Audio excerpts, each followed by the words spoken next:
County of Idaho come to order. The Honorable Judge Pickler is presiding. Be seated. Thank you. We need about 5 minutes. Need 5 minutes?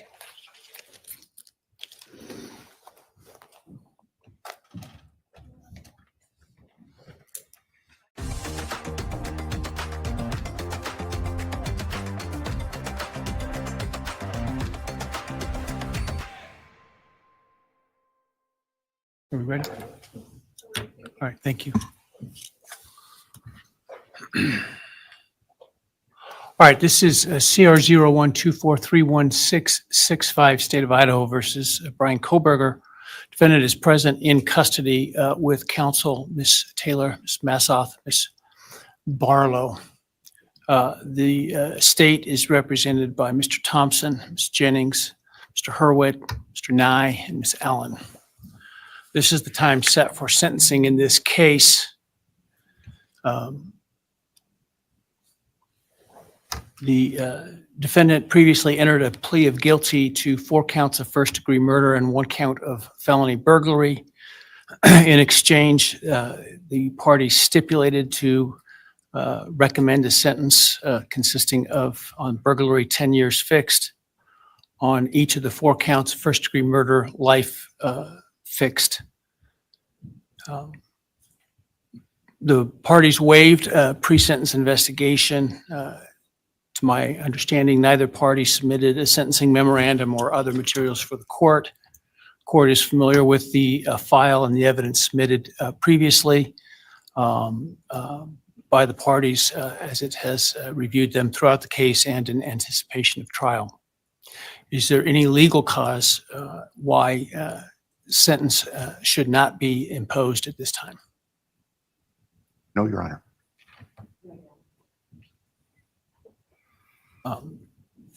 Does the state, before impact statements and arguments, wish to present evidence today? Your Honor, the state does not intend to present evidence in a documentary sense. We have provided the court through the clerk with photographs that we would like to use during the course of our sentencing argument. Sure. All right. Thank you. But no testimony other than impact statements? That's correct, Your Honor. All right. So with that, let's start with then impact statements. Ms. Jennings will be introducing. And my understanding, just so I'm clear, I indicated through the trial court administrator that we need to see if any of the victims wish to have the camera not running and audio only. And my understanding is all of them indicated they are fine with the video. Is that correct? Yes, Your Honor, that's correct. All right, very well. Go ahead, Ms. Jennings. Your Honor, the first, and we're taking these in the order, victim impact statements in the order that the charges were listed in the indictment. The first charge being burglary. So we will have Bethany Funka's statement, and she has asked that her friend Emily Allant read that statement. All right, any objection to that? All right, very well.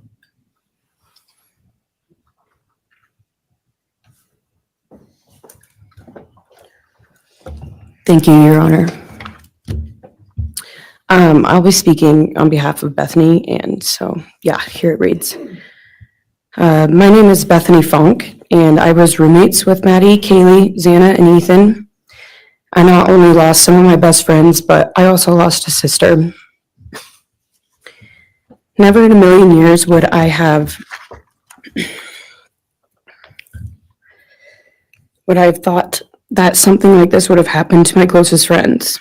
I thought that we were going to wake up and go upstairs, see them and tell them how they had scared us and that they were going to tease us about how we were constantly scaredy cats and make jokes about it as we would go to Taco Bell like always.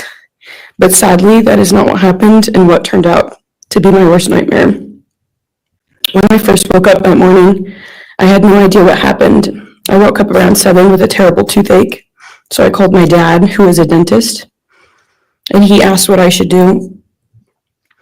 He told me to take Advil, so I did, and I went back to sleep. I was still out of it and still didn't know what happened. If I had known, I of course would have called 911 right away. I still carry so much regret and guilt for not knowing what had happened and not calling right away, even though I understand it wouldn't have changed anything, not even if the paramedics had been right outside the door.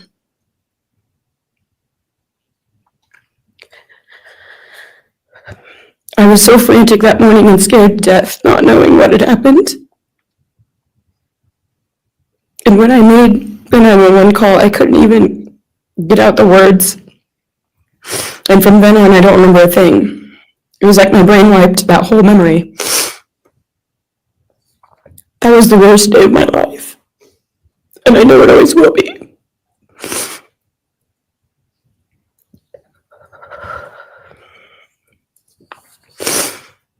While I was still in shock, trying to process the fact that my friends were truly gone, I had been attacked by the public.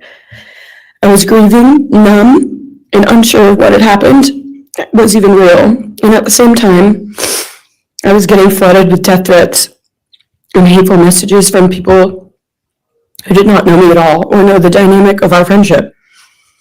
Social media made it so much worse, and strangers made up stories to entertain themselves. The media harassed not just me, but also my family. People showed up at our house. They called my phone, my parents' phones, other family members' phones, and we were chased while I was still trying to survive emotionally and grieve the loss of my friends. I hated and still hate that they are gone, but for some reason, I am still here and I got to live. I still think about this every day. Why me? Why did I get to live and not them? For the longest time, I could not even look at their families without feeling sick with guilt. I did not know what to say or what to do. I was terrified that my presence just made their pain worse, and I was still here when their kid, their siblings and their friends, their loved ones should have been here instead. After everything happened, I was afraid to go into my own backyard or alone in my house. I was scared that the person who did this would come for me next. I was always scared that the media would try to catch me at any moment of any day, even when I was just walking around my house. I made my parents close all the blinds during the day so no one could see me even in the slightest chance. I barely left the house, and when I did, I made sure I was never alone. I slept in my parents' room for almost a year. I made them double lock every door, set an alarm, and still check everywhere in the room just in case someone was hiding. And I still check my room every night before, and I double lock it. I have not slept through a single night since this happened. I constantly wake up in panics, terrified. Someone is breaking in, or someone is here to hurt me, or I'm about to lose someone else that I love. The fear never really leaves. For a long time, I could barely get out of bed, but one day I realized I have to live for them. They did not get the chance to keep living, but I do, and I will not take that for granted. So now every day I remind myself to live for them, and everything I do it with them in mind. I am still scared to go out in public, but I force myself to do things because I know that they would want me to keep living my life to the fullest. I am beyond blessed to still be here, and I refuse to take that for granted when they did not get a chance. Our house was not just a house, it was a home. It was where we laughed till we couldn't breathe, make meals, did crafts, binge watch reality shows, played games, and spent lazy days on the couch. It was movie nights, wine nights, morning debriefs, pranks, hot chocolate, cookies, and warmth. I will cherish those memories forever, and I will not let what happened erase how special our home was or how much those memories meant to me. Now I would like to share some bits and pieces of who they were as people and some of the memories that we shared. One of my favorite memories was Halloween, and we all went to Sigma Chi. But instead of partying, we just sat in an apartment, talking and laughing all night long. I do not think I've ever laughed that hard in my life. We did not care about the party, we were just happy to be with each other. Xana was 1 in a million. She was the life of the party.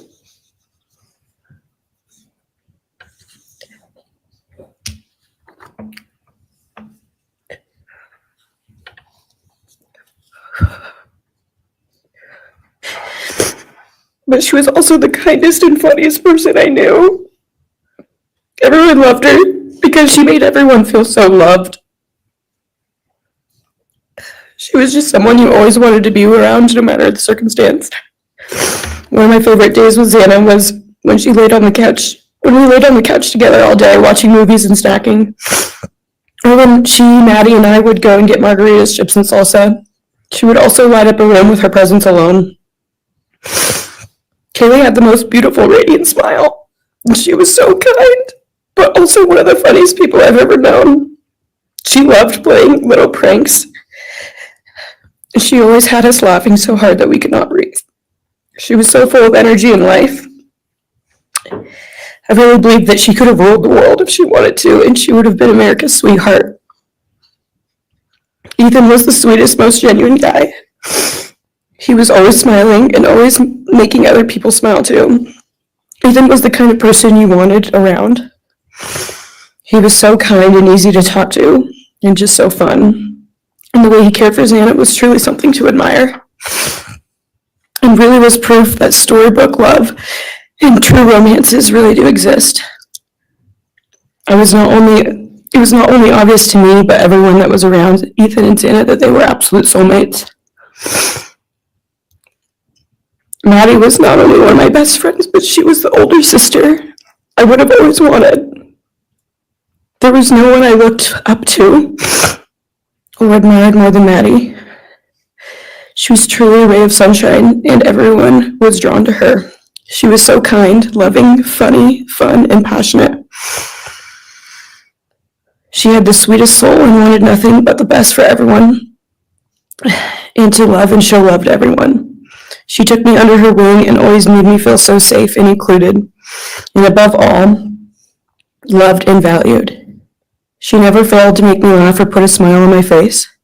Still to this day, I am beyond grateful that she chose me to be her sorority little, and I thank God every day that I not only got to know her, but had her as one of my best friends. Honestly, I cannot pinpoint one favorite memory with Maddie because I have so many, and this would be a very long read if I did. But if some little memories with her that I cherish is when the two of us made a nice dinner and split some wine, or when we would binge watch Jersey Shore or Summer House. When we came up with a whole dance routine on Halloween and danced and sang all night, like no one was watching. All the late night walks home from going out, and just little shopping trips and so much more. I am beyond blessed that I had the chance to know each and every one of them. They changed my life in ways I would have never put into words. I hope that they are remembered for who they are and not what happened to them, because who they are were so beautiful, and they deserve to be remembered in the highest way. My heart breaks every time I go to text one of them or how badly I wish I could see and hang out with them. And then I remember I cannot. I will never be able to again.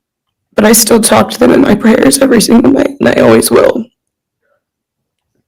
I wish more than anything I could hug them one last time. And I wish I could tell them how much I love them. And even though I cannot, I still tell them every night. I will keep living for them as long as I am lucky enough to still be here. And they were all truly one of a kind. And they will be in our hearts forever and always. Thank you. And please convey to Bethany my appreciation for her courage, and I hope that she heals. Next is Dylan Mortensen. We're asking for some accommodations for Ms. Mortensen and that she be allowed to sit in my seat. Sure.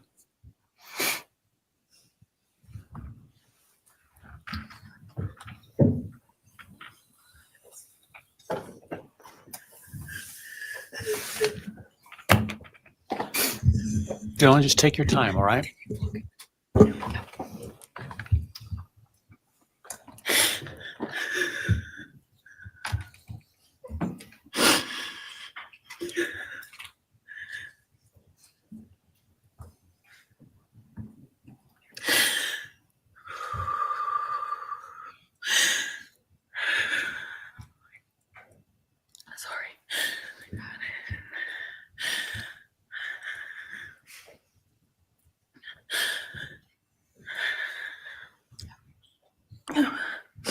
Thank you, Your Honor.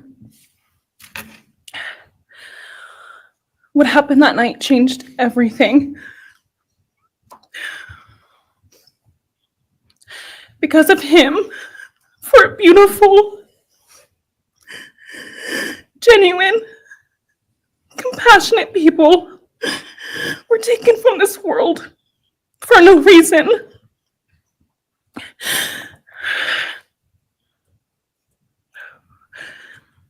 He didn't just take their lives. He took the light they carried into every room. He took away how they made everyone feel safe, loved, and full of joy. He took away the ability for me to tell them that I love them and that I'm so proud of them. He took away who they were becoming and the futures they were going to have. He took away birthdays, graduations, celebrations, and all the memories that we were supposed to make. All of it is gone. And all the people who loved them are just left to carry that weight forever. He didn't just take them from the world. He took them from me, my friends, my people who felt like my home, the people I looked up to and adored more than anyone. He took away my ability to trust the world around me. What he did shattered me in places I didn't know could break. I was barely 19 when he did this. We had just celebrated my birthday at the end of September. I should have been figuring out who I was. I should have been having the college experience and starting to establish my future. Instead, I was forced to learn how to survive the unimaginable. I couldn't be alone.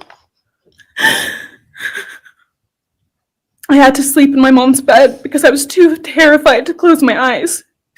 Terrified that if I blinked, someone might be there. I made escape plans everywhere I went. If something happens, how do I get out? What can I use to defend myself? Who can help? And then there are the panic attacks. The kind that slam into me like a tsunami out of nowhere. I can't breathe. I can't think. I can't stop shaking.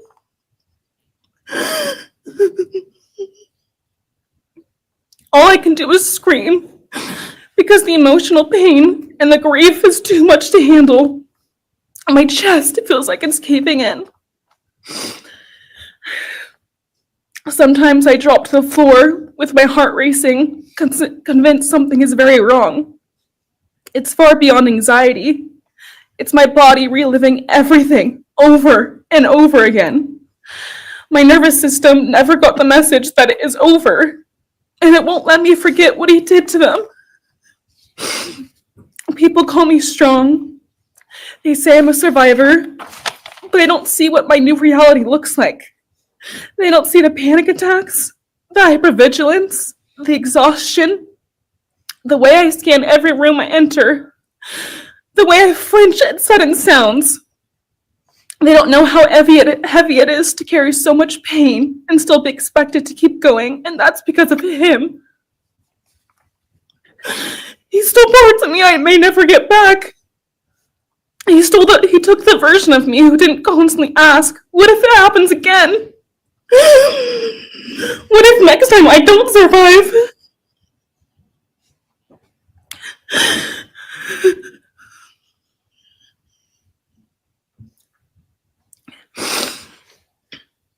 He may have shattered parts of me, but I'm still putting myself back together. Piece by piece, I'm learning how to live in this new version of life. It is not easy. It hurts, but I'm still trying. And I'm not trying just for me. I'm trying for them, my friends.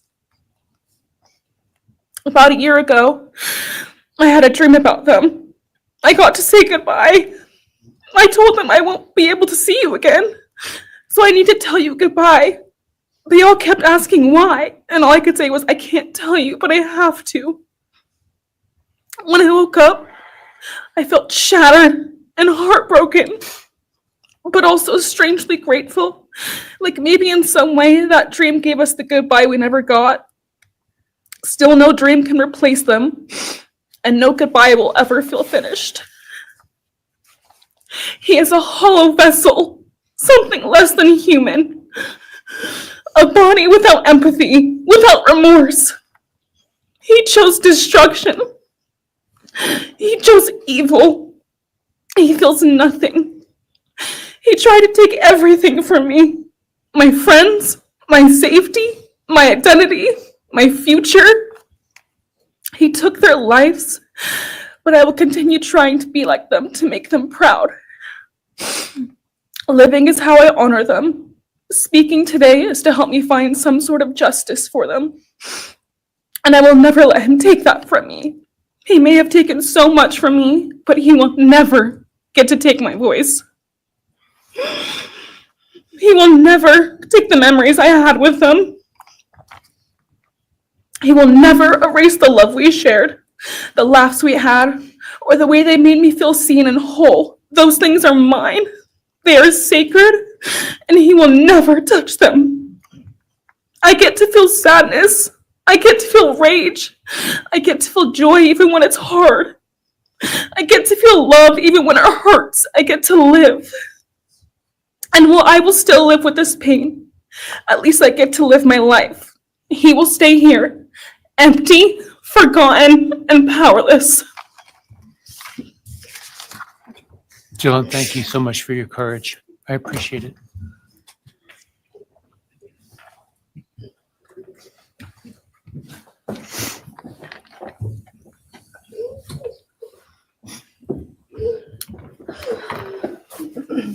Next, we have members from the Madison Mogan family. First would be Scott Laramie, Madison Mogan's stepfather.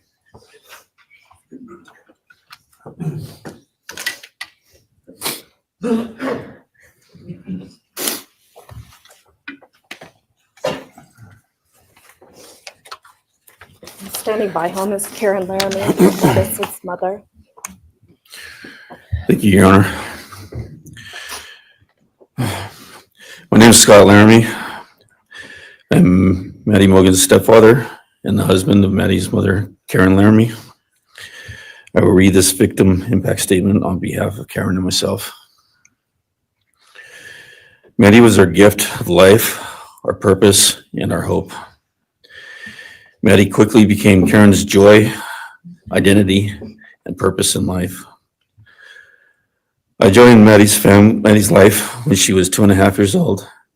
The experience transformed me into a life of joy, love, and family. Maddie was bright, beautiful, kind, empathic. She listened carefully to others and was observant, seeing and caring about the hearts and the minds of all she encountered. She loved music and music festivals. She had a wonderful sense of humor. She excelled in school. She was an easy child to raise, almost never requiring discipline, and almost always giving us parental joy. One time Karen remembers disciplining Maddie as a little girl. Maddie responded, "You broke my heart," which of course melted ours. She had a keen wit, even at that young age. As she transitioned into teenage years, she prioritized us and extended family over many of the distractions that capture teenagers. She showered us with her presence and love at family events, barbecues, picnics, birthdays, holidays, and others. She spent countless hours with her papa, her uncle David, Aunt Nadine, and her other close family and friends.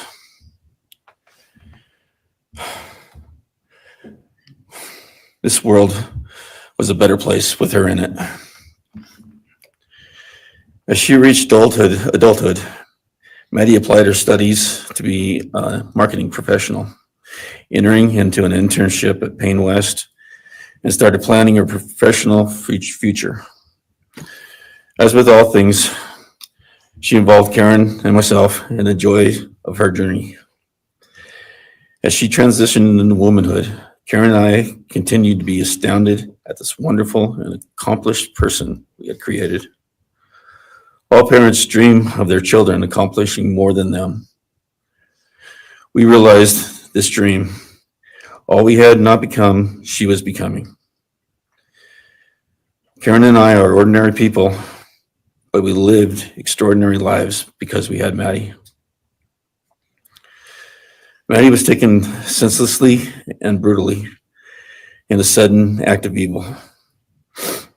She was taken along with the young, promising, and bright lives of Kiely, Xana, and Ethan. First, we felt disbelief. Next, we felt disorientation. Then we felt grief overcome us. Our grief is compounded even more for the Goncalves, Kernodle, and Chapin families.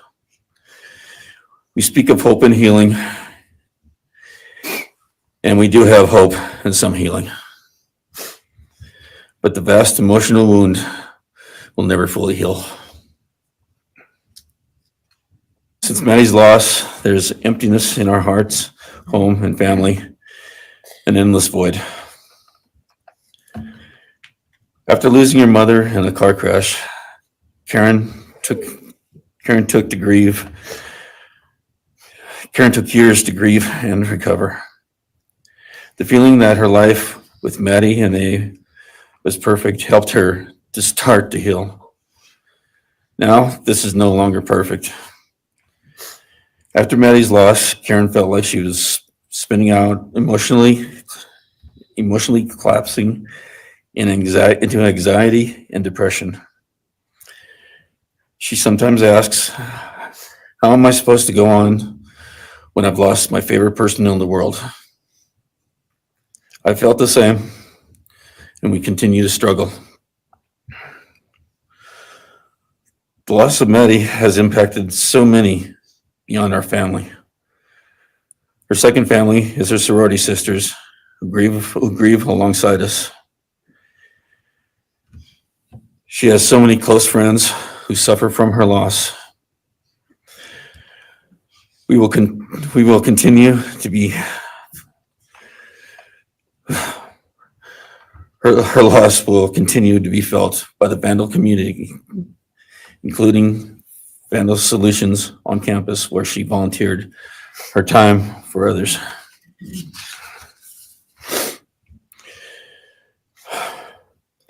It helps us to know Maddie is in heaven now, freed from the trials of this earth. We, however, continue to live on without the grace and support of her presence. We will grow old without our only child, our bright, beautiful friend and daughter. In the end, there are no words that can accurately capture the devastation of losing Maddie. We will endure, and we will go on. For Maddie, we will not let our grief consume us.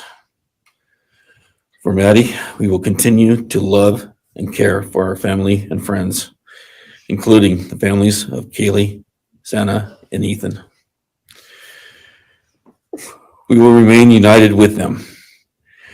We can only hope that others out there suffering similar losses can look to us and see that we can overcome hatred, darkness, and evil. We know the law allows us to comment on the defendant and his sentence. As for his sentence, we support the plea agreement. Society needs to be protected against this evil. As for the defendant, we will not waste the words, nor will we fall into hatred and bitterness. Evil has many faces, and we now know this, but evil does not deserve our time and attention. We are done being victims. We are taking back our lives. We will turn our time, talents, and attention to hope, healing, and helping others and to the future. We invite all those who have suffered with us on this to join us in our journey. We can make this world a better place. We can move on from tragedy. Adversity will visit us, evil will visit us, but we will overcome. We can and will endure. Karen and I express our gratitude to Your Honor and to the prosecution team for allowing us the opportunity to make this statement. Thank you. Thank you so much for your courage, and I am so sorry for your loss. God bless you. Your Honor.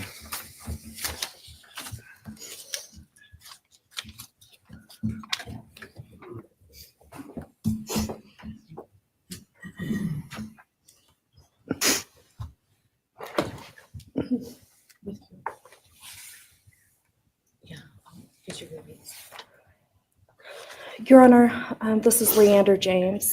He's the attorney for the Mogan family and victim advocate. He'll be reading a statement for Karen Laramie. May it please the court, counsel. My name is Leander James. I am the pro bono counsel for Karen and Scott Laramie. Karen has asked me to read this statement into the record. I thank my husband, Scott, for his statement, his courage, and his unending love and support during this dark time. While words are inadequate to capture the impact of this horrific crime on our family, he expressed it as best anyone could. For Maddie's sake, I will add my supplement statement that incorporates additional impact in the context of my extended family. I am grateful to Maddie's great uncle, Bryan Kohberger, for assisting me with the difficult task of putting our pain into words. For me and my extended family, Maddie was our hope and our light. Her beauty, both outside and in, shone its light upon everyone with whom she came in contact. Her beauty,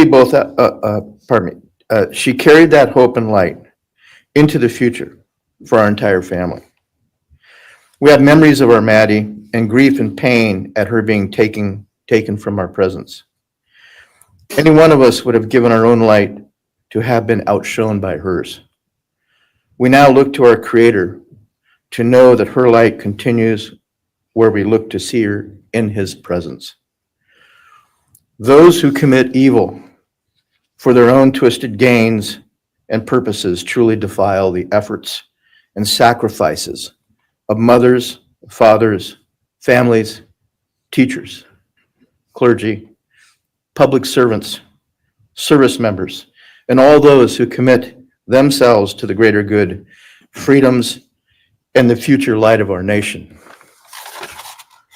Condemnation falls heavily upon those who squandered the lives of our future hopes and dreams. Some may offer forgiveness for what the defendant has done. However, we cannot at this time, or perhaps ever, nor will we ask for mercy for what he has done. His acts are too heinous.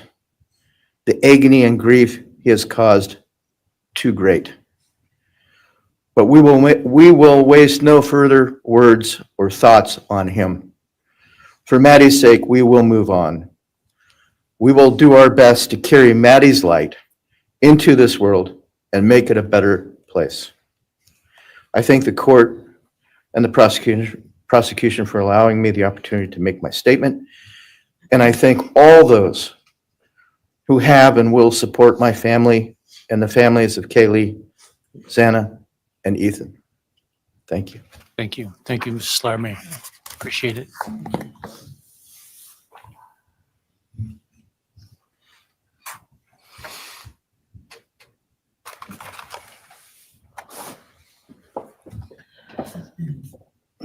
Next is Ben Mogan, the father of Maddie Mogan. Yes, of course. Actually, Your Honor, it'll be Kim Kiely, the grandmother of Maddie Mogen.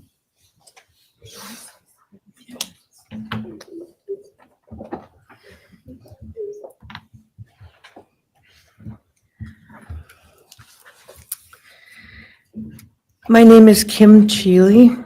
I was Maddie Mogen's paternal grandmother, as Ben Mogen, her father, is my son. I'm here today with my sister Lori Kiely, Maddie's great aunt, and my son Ben Mogen, and my daughter-in-law Corey Hatrock. I'd like to begin by thanking a number of people involved in bringing this case to closure. In my daughter's words, the plea deal the prosecution team reached this month is one that punishes the perpetrator of this horrendous crime, protects the public from further harm, and allows all of us who knew and loved these kids the time to grieve without the anxiety of the long and gruesome trial, the years of appeals, and potential for mistrials along the way. My family and I are so grateful to Bill Thompson and his prosecution team for their dedication and painstaking work that forced the perpetrator to admit his guilt. We want to thank the Idaho State Police, the Moscow Police Department, the FBI, and Judge Hippler.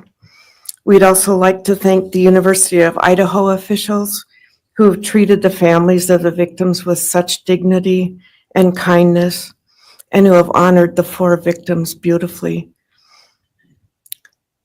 Maddie was my first grandchild, so when she was born, all her grandparents had the distinct pleasure of deciding what we'd like to be called.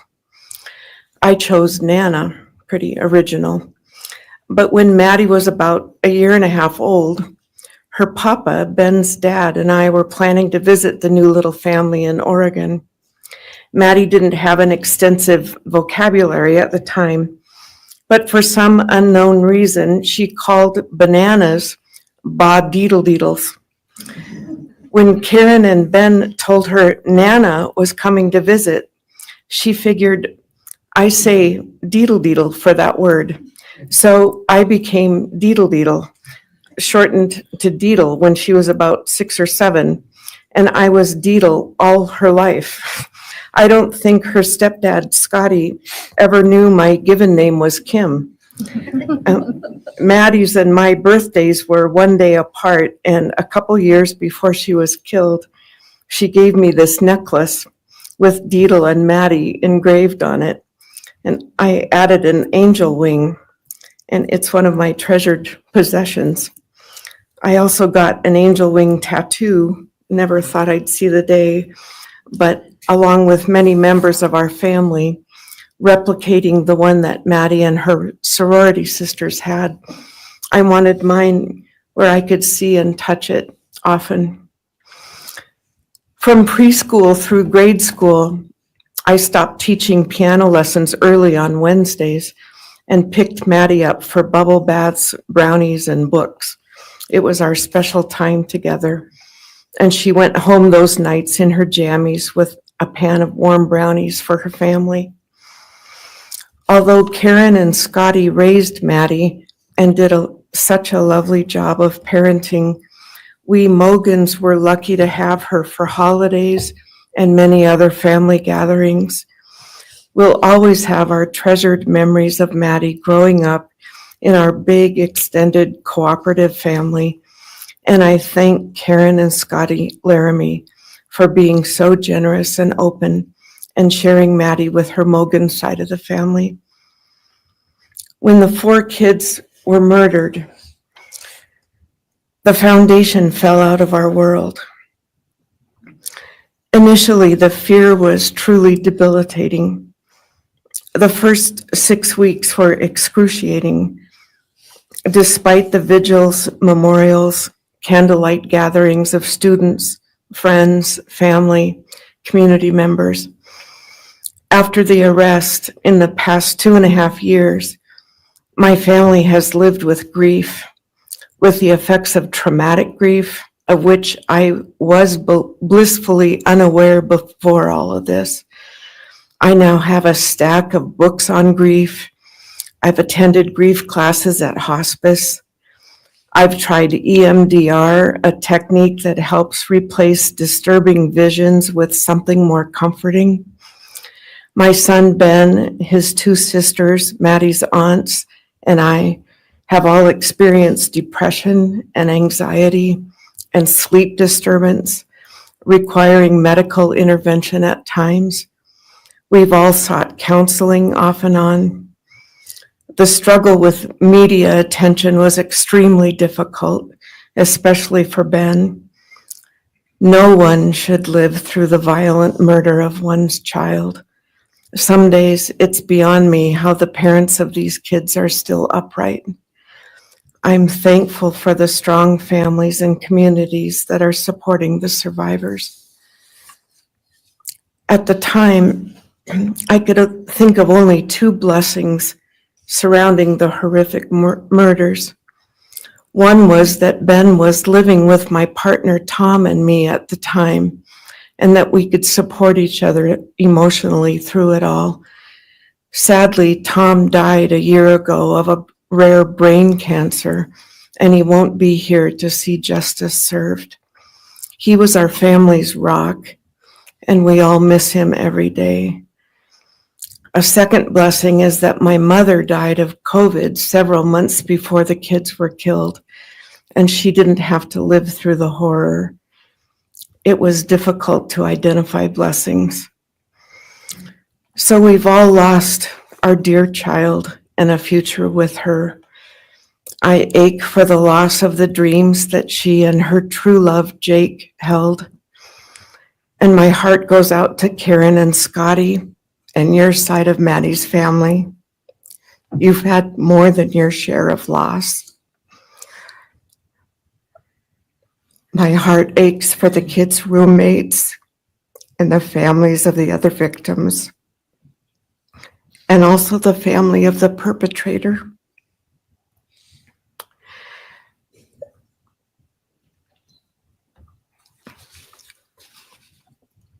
Going forward, we Mogans are choosing to put our energy and focus into honoring Maddie's too short life and sweet spirit by celebrating Maddie May Day, which my two daughters established. On May 25th each year, Maddie's birthday, we encourage folks to do random acts of kindness in Maddie's name. In my daughter Katie's words, may we all protect our peace in whatever way possible, unite in community, and focus on joy. Please do an act in kindness in Maddie's honor during this week, so a glimmer of Maddie's light may live on. Thank you. Thank you, and appreciate your courage, and bless you and your family. Thank you.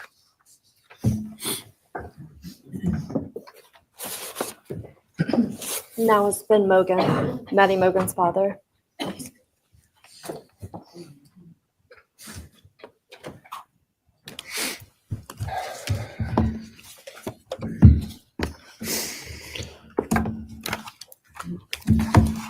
I'm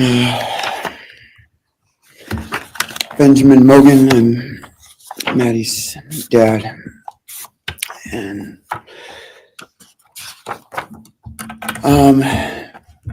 first, I just want to say thanks to all the people that helped bring this all to a close. I know it's not the resolution that everyone, wanted, but I think that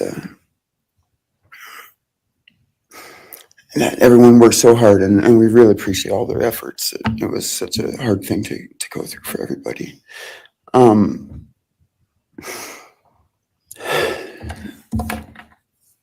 Maddie was my only child that I ever had. She's the only great thing I ever really did, and the only thing I was really ever proud of. And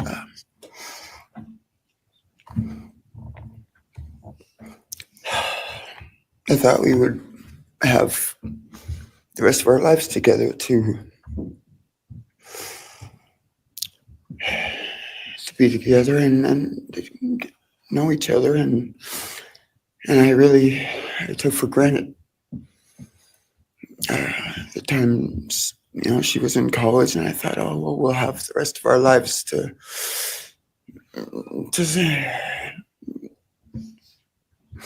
do all the stuff that we're supposed to do, and she was just about done. She actually earned all of her credits for her college degree, and Karen and Scotty and I got to go and get her diploma that she actually earned, and she served every bit of that. And but I thought that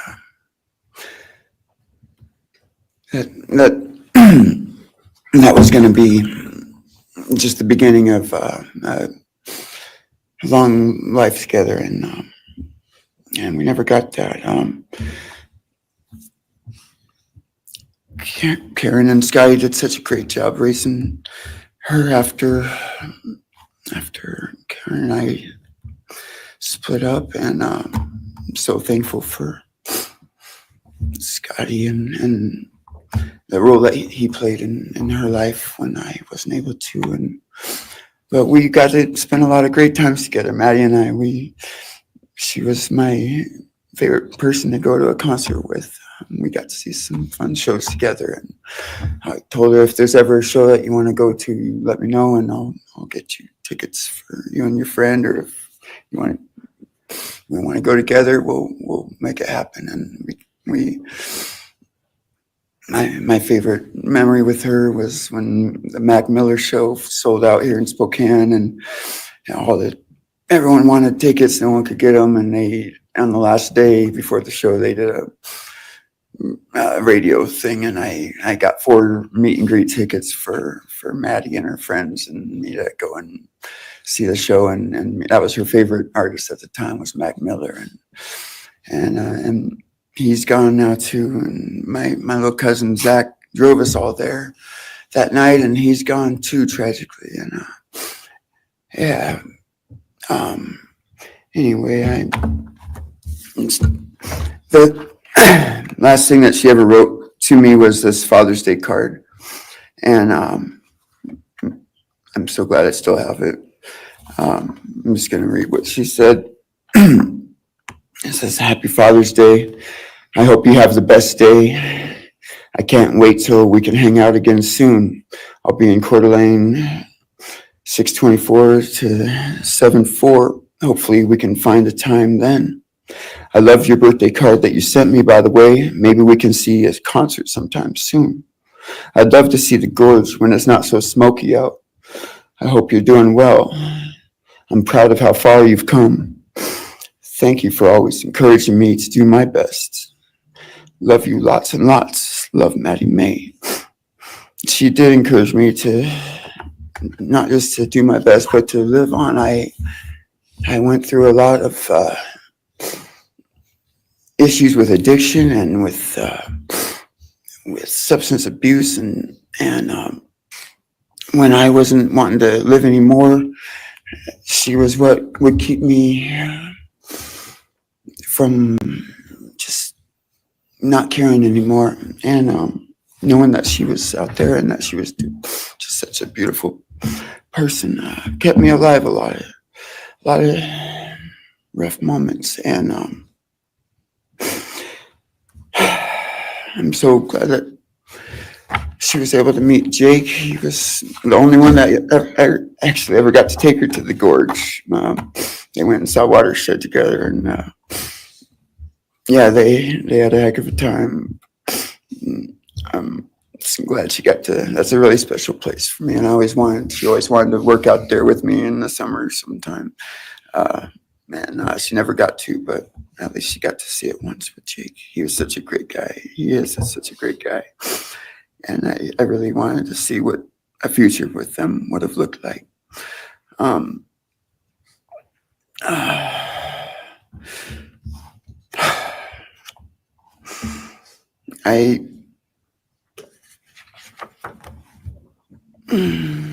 I'll never,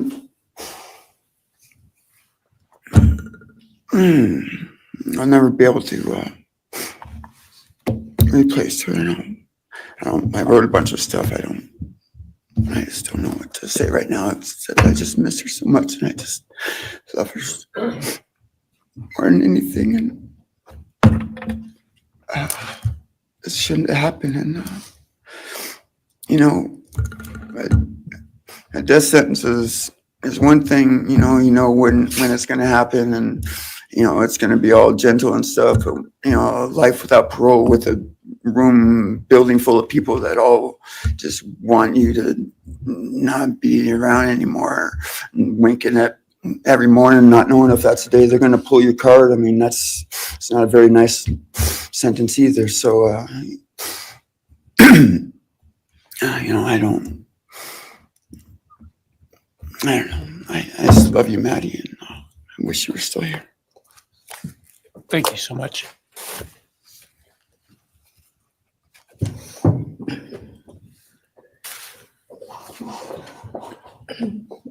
Your Honor, next would be members from the Kiely Gonsalves family.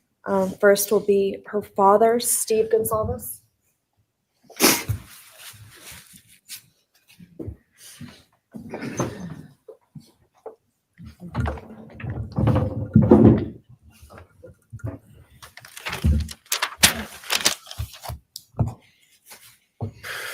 Today, we are here to finish what you started. Today, you've lost control. Today, we are here to prove to the world that you picked the wrong families. The wrong state, the wrong police officers, the wrong community. You tried to break our community apart. You tried to plant fear. You tried to divide us. You failed. Instead, your actions have united everyone in their disgust for you. I just learned from these lead investigators, to their shock, they worked in an investigation and actually worked with Pennsylvania police officers and the federal FBI. You united everyone. Everyone was united after you. None of us are divided. We are united in our disgust and our love for these children. Today you have no name. Because when this all started, we all came together and we said, let's stop even talking about his name and just use initials. So even the media just calls you BK. That's all you are. Looking back when the police officers knocked on my door, told me what happened to my child, told me what happened to Maddie Mae, I don't think he was even out of the driveway before my kids turned around, looked at me and said, what do we do, Dad? I told them, you get to work. You get your ass to work. And we started calling, we started texting, we started emailing. And you know what? Within hours, we had your white car on the camera. We knew from the very beginning we had you. Police officers tell us within minutes, they had your DNA, like a calling card. You were that careless, that foolish, that stupid. Master degree, you're a joke, complete joke. But we took this disaster and we did what we could. We put everything online. We took our kids, we took our images, we took everything that they did, their videos, their photos, the girls' pranks, Ethan singing. We put it out there, we shared it with the world. And the world united. And all they ended up, when they talked about this case, is they talked about Kiely Jade, Maddie Mae, Xana, and Ethan. Everything what these people meant to us, a father, a mother, a brother, a sister, we shared that with our community. Then we shared it with our state. We shared it with the country. And eventually we shared it with the world. The world's watching because of the kids, not because of you. Nobody cares about you. You're not worth the time, the effort to be remembered. In time, you will be nothing but two initials forgotten to the wind. No visitors, nothing more than initials on an otherwise unmarked tombstone. From this moment, we've all started. From this moment, we will forget you. We want to all leave in closing. One last thing. You picked the wrong family, and we're laughing at you on your trip to the pen. I will be today or tomorrow. I'll close with, God bless all the men and women that worked on this case and all the hard work that you guys did. You guys allowed us to grieve and allowed us to get through this. The amount of work that you guys put together and the way that you guys put it together was beautiful. There was hard times to be expected, but thank you all. God bless. Thank you.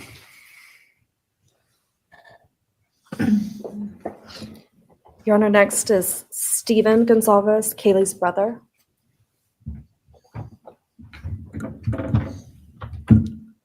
Steven's actually gonna pass. I'm gonna go. Okay. Olivia Gonzalez, Kaylee's sister.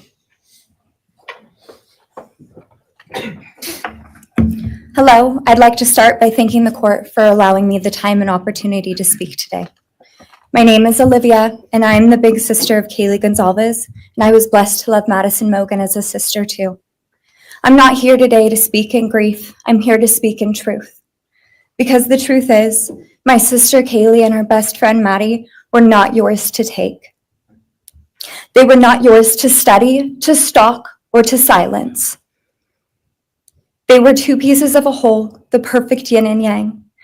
They are everything that you could never be.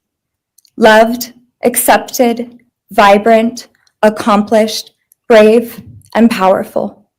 Because the truth about Kiely and Maddie is they would have been kind to you.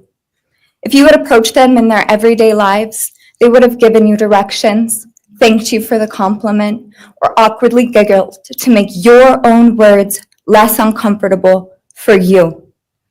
In a world that rejected you, they would have shown mercy. Because the truth is, I'm angry. Every day I'm angry. I'm left shouting at the inside of my own head everything I wish I could say to you.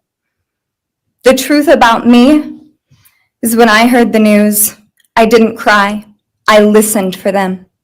I promised them I would, that I would fight for them, that I would show up no matter what it cost me. I swore I'd never let them feel alone. Because you see, I've always been their heavyweight. I've always been the one to fight the battles they didn't feel ready to fight themselves.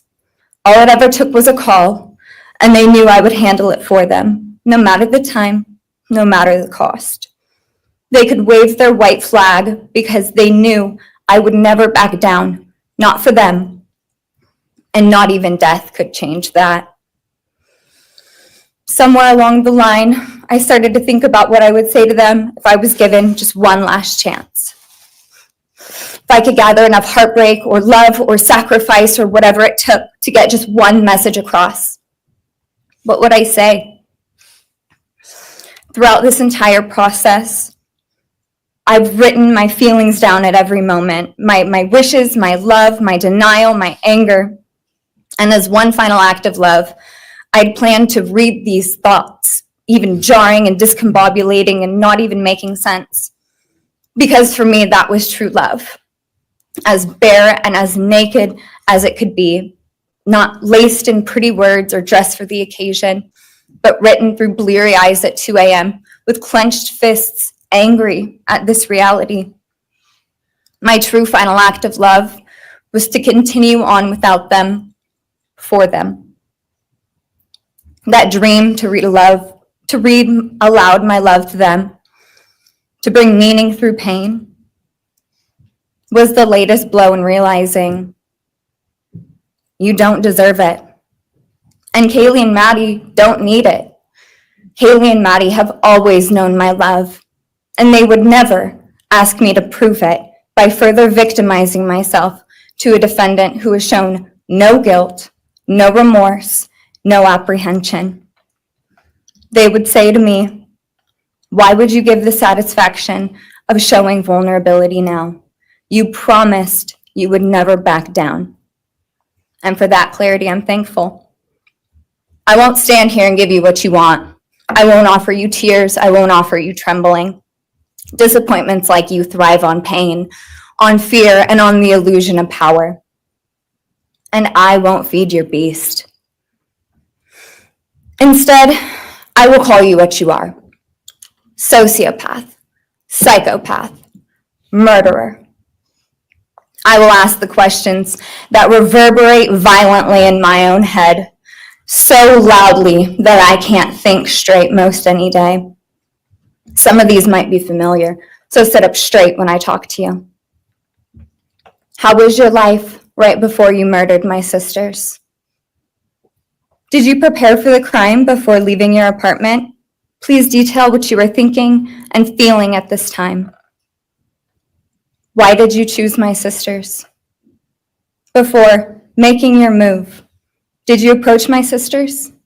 Detail what you were thinking and feeling. Before leaving their home, is there anything else you did?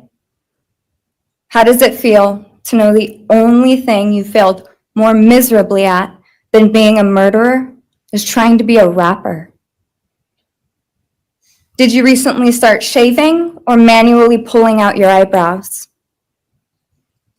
Why November 13th?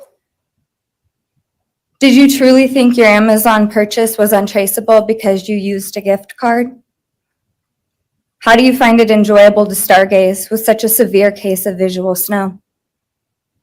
Where is the murder weapon, the clothes you wore that night? What did you bring into the house with you? What was the second weapon you used on Kiely? What were Kiely's last words? Please describe in detail the level of anxiety you must have felt when you heard the Bearcat pull up to your family home on December 30th, 2022. Which do you regret more? Returning to the crime scene 5 hours later, or never, ever going back to Moscow, not even once, after stalking them there for months? If you were really smart, do you think you'd be here right now? What's it like needing this much attention just to feel real? You're terrified of being ordinary, aren't you? Do you feel anything at all? Or are you exactly what you always feared? Nothing. If you're so powerful, then why are you still hiding, defendant? You see, I'm here today as me. But who are you? Let's try to take off your mask and see. You didn't create devastation. You revealed it in yourself. And that darkness you carry, that emptiness, you'll sit with it long after this is over. That is your sentence. And it was written on the wall long before you ever pled guilty. You didn't win. You just exposed yourself as the coward you are. You're a delusional, pathetic, hypochondriac loser who thought you were so much smarter than everybody else. Constantly scolding, turning your nose up to grammar mistakes, nitpicking and criticizing others. You wanted so badly to be different, to be special, to be better, to be deep, to be mysterious. You found yourself thinking you were better than everyone else, and you thought you could figure out the human psyche and see through it, all while tweaked out on heroin. Lurking in the shadows made you feel powerful because no one ever paid you any attention in the light. You thought you were exceptional, all because of a grade on a paper. You thought you were elite because your online IQ test from 2010 told you so. All of that effort just to seem important. It's desperate. There is a name for your condition, though. Your inflated ego just didn't allow you to see it. wannabe. You act like no one could ever understand your mind, but the truth is you're basic. You're a textbook case of insecurity disguised as control. Your patterns are predictable. Your motives are shallow. You are not profound. You're pathetic. You aren't special or deep, not mysterious or exceptional. Don't ever get it twisted again. No one is scared of you today. No one is intimidated by you. No one is impressed by you. No one thinks that you are important. You orchestrated this like you thought you were God. Now look at you, begging a courtroom for scraps. You spent months preparing, and still all it took was my sister in a sheath. You work so hard to seem dangerous, but real control doesn't have to prove itself. The truth is, the scariest part about you is how painfully average you turned out to be. The truth is, you're as dumb as they come. Stupid, clumsy, slow, sloppy, weak, dirty. Let me be very clear. Don't ever try to convince yourself you mattered just because someone finally said your name out loud. I see through you. You want the truth? Here's the one you'll hate the most. If you hadn't attacked them in their sleep, in the middle of the night, like a pedophile, Kiely would have kicked your fucking ass. Thank you. Thank you.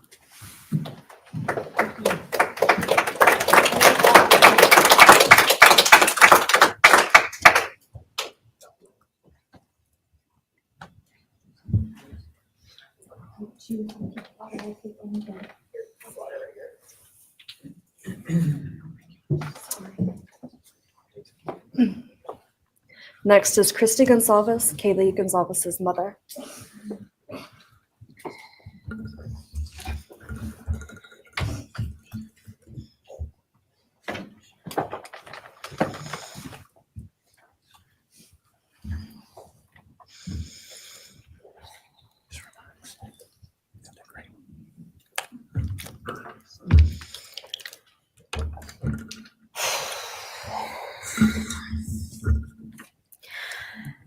Thank you, Your Honor. I never imagined having to speak to someone so devoid of humanity. For a long time, I didn't think I'd find the words low enough to meet you where you are. But now I realize this isn't about you. It's about what you've done to me, and I need you to hear it. When you murdered my daughter, Kiely J. Gonzalez, you didn't just take her life, you shattered others. You attacked what you could never be, and in doing so, you left a trail of devastation far beyond that house. You stole my peace. You've altered my every waking moment, every sleepless night, the way I view the world, people, safety, trust. It's all been changed by your cruelty. I no longer recognize parts of myself. Joy is harder to find. Laughter feels foreign. The world moves forward, but I'm suspended in a place of sorrow and rage. You've taken from me something that can never be restored. The grief sits with me every day, some days quietly, and other days so loud it drowns out everything else. The emotional toll you've inflicted on me is immeasurable.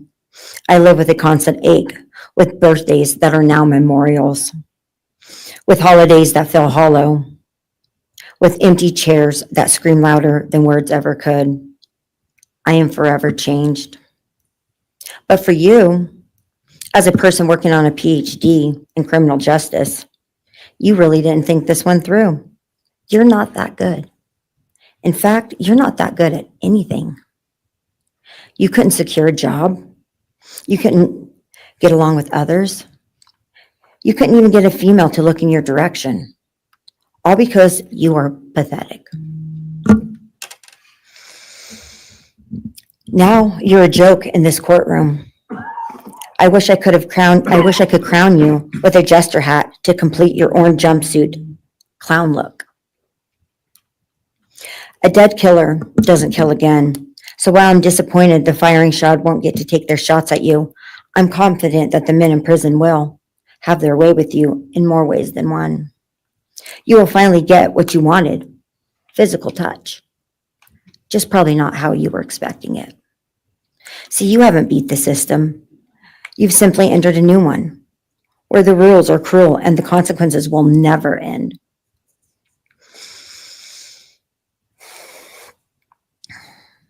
You are entering a place where no one will care who you are and no one will ever respect you. You will be forgotten, discarded, used, and erased. You will always be remembered as a loser, an absolute failure. And when those prison doors slam shut behind you, I hope that sound echoes in your heart for the rest of your meaningless days. I hope it reminds you of what we all already know. You're nothing. May you continue to live your life in misery. You are officially the property of the state of Idaho, where your fellow inmates are anxiously awaiting your arrival. But it's okay, because they're there to help you. Hell will be waiting. Quick message from our youngest daughter. Aubrey wanted to say, you may have received A's in high school and college, but you're going to be getting big D's in prison. Thank you.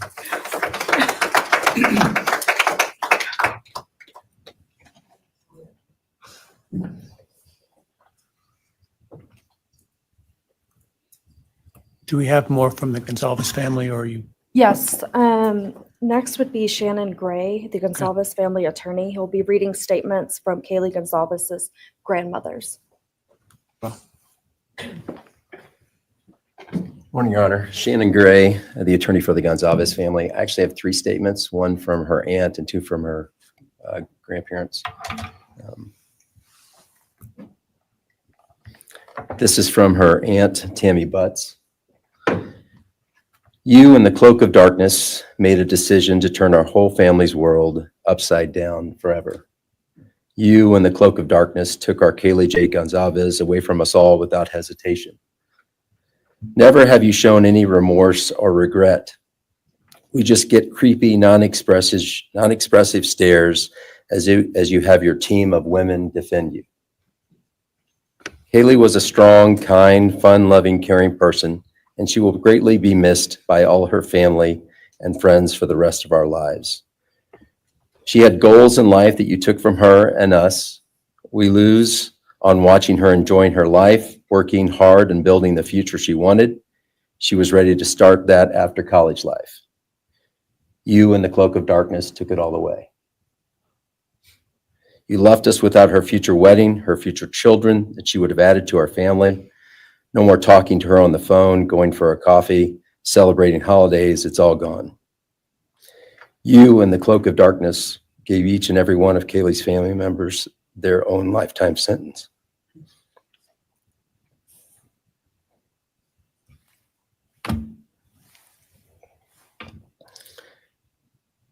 You, in the cloak of darkness, also took our Maddie Mae from all of us. She was so genuine, caring, polite. She was part of our family. You came in, harmed our children that were younger women than you in their own beds. You're nothing, you're a coward. It's not right that you have received life. I pray that you meet your end in the cloak of darkness, burn in hell. I have 2 other statements, Your Honor.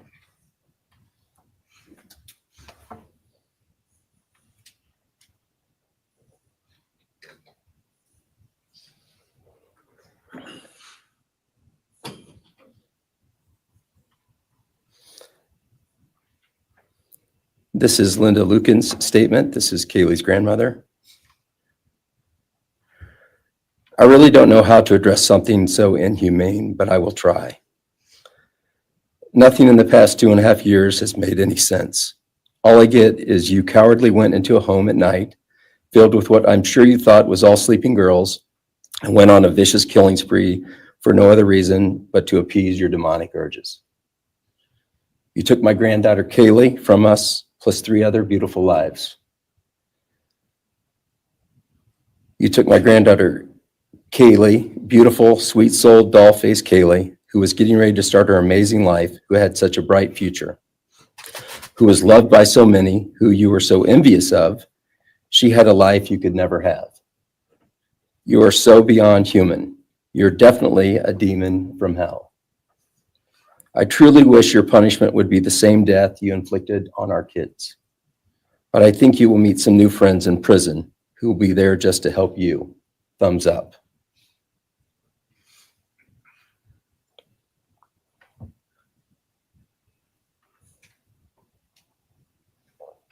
And I have one last statement, Your Honor. This is from Cheryl Gonzalez, Kaylee's other grandmother.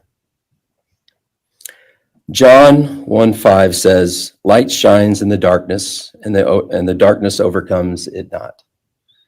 Somewhere in your life, some jealousy, envy, ego, something went dark.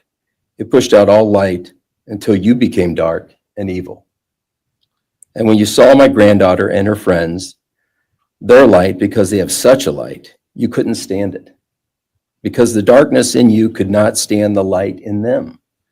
And so you decided to destroy it. Cowardly, you walked into their rooms in the dark and took their lives, hoping to get rid of your darkness. But you didn't. You failed. Because you know what was once a light shown only to their friends, families, and loved ones is now all over the world. Everyone sees it. Their smile, their beauty, their plans, everything they were and had.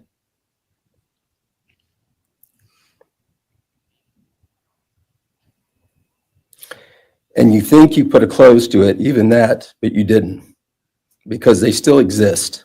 They are still light. They are still beautiful. You can never take that away. They will always be in the light of all eternity. And you will be in the darkness because you could not overcome it. You failed. I want you to be gone, more than gone. I want you to be cast out. Cast out from my life, from my family, from this earth. I will not allow your hatred to penetrate into my own soul. You did not get that power. You are evil, and in the end, evil is eradicated. You didn't take Kaylee's light, you spread it into the world. Thank you, Your Honor. Thank you.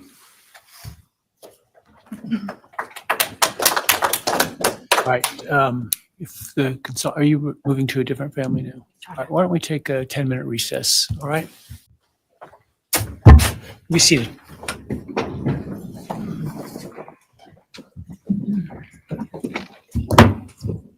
All right, Ms. Jennings. Thank you, Your Honor. The next family is the family of Xana Kernodle. And first would be Jasmine Kernodle, Xana's sister.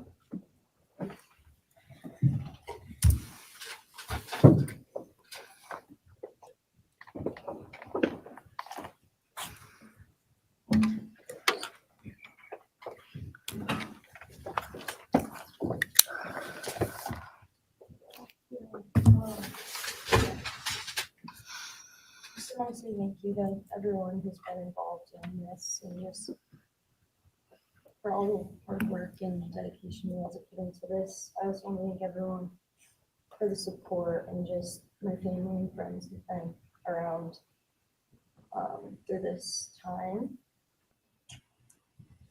I went back and forth on whether to speak today because the truth is you don't deserve power over my feelings, my words, or me.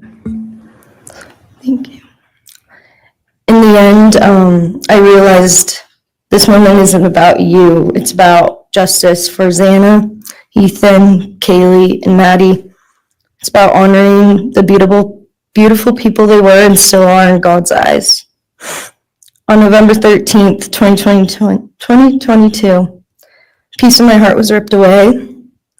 There's no way to ever fully describe the weight of losing my sister, my best friend. No sentence or punishment will ever come close to the justice Xana, Ethan, Kiely, and Maddie deserve. Xana was everyone's best friend. She was kind, she was funny. She was a gift to each person she was able to make an impact on. Xana was someone I turned to when I needed direction or advice. Although I am her older sister, I often found myself looking up to her. She had a radiant energy that everyone loved, and she always knew the right way to approach a problem. She knew how precious and special life was, and she truly did live every day to the fullest. Yet her story was cut short by an act of evil. I believe in a God whose justice is not bound by this courtroom. I find peace knowing that judgment ultimately belongs to Him. For your sake, I hope one day you feel the full weight of what you did. I hope you take accountability. I hope you truly experience the guilt and you surrender yourself to Jesus Christ. Because no punishment on this earth can ever compare to the isolation and pain of eternal separation from God. Xana deserved more. They all did. But I come here to say this. I am strong. I am brave. I'm a fighter, just like Xana. And you don't get to control how I move forward or what I believe. I walk with the comfort of knowing I will see my sister again. Xana didn't get the future she deserved. She won't be the maid of honor at my wedding, the cool aunt to my future children. I'll never hear her laugh or see her light up a room ever again. But I will carry her with me for the rest of my life. I will live in her honor, fight to be the best kind of woman and someone she's proud of, to make sure the world never forgets who she was. Xana's story doesn't end with what was taken from her. It lives through the love she gave, the people she touched, and the legacy our family will protect. Her light still shines, and her voice will echo louder than this pain. You didn't take that from us, and you never will. Thank you.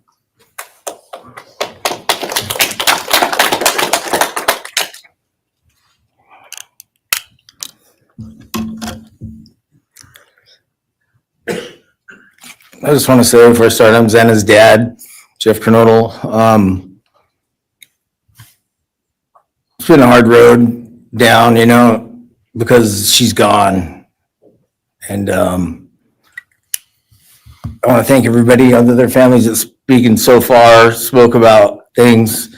I agree with everything they have to say. It all comes back to a lot of the same things that I've had to deal with and we as a family have had to deal with. And that brings me, basis of what I'm talking about a little bit is on my way up here, flying up here in the plane and about halfway through the flight, this little girl is calling out for her dad. Hey, dad. And then in my mind, I was kind of half asleep. It's dark on the plane. I heard Xana calling out for me like she did, back when she was little, 5 years old. And those times were hard.